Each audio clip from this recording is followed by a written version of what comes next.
வணக்கம்ப்பா. கார்போஹைட்ரேட்டு சத்து அதிகமில்லாத உணவு எதுன்னா, காலையில் நம்ம அதை ஒரு நேரமாக எடுத்துக்கலாம். அது என்னன்னா, கொண்டக்கடலை வேக வச்சு உப்பு போட்டு வேக வச்ச கொண்டக்கடலை இவ்வளவு எடுத்துக்கோங்க. கேரட்டு துருவல் இவ்வளவு எடுத்துக்கோங்க. தேங்காய் துருவல் இவ்வளவு எடுத்துக்கோங்க.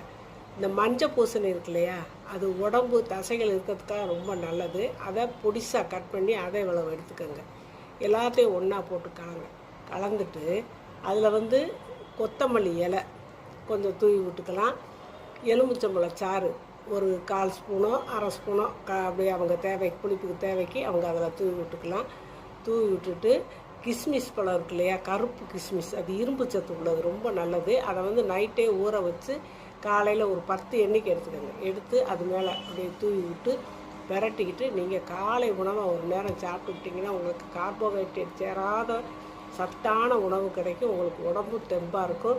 நாளொன்றுக்கு இது உடம்புக்கு நல்லது. அதனால் அதை ஒரு நேரம் உணவாக நீங்கள் இடையில ஊடமாட சாப்பிடுங்க. டெய்லி இட்லி தோசை தானே சாப்பிட்றோம். இதே வாரத்தில் 1 நாள் 2 நாள் சாப்பிட்டு வாங்க.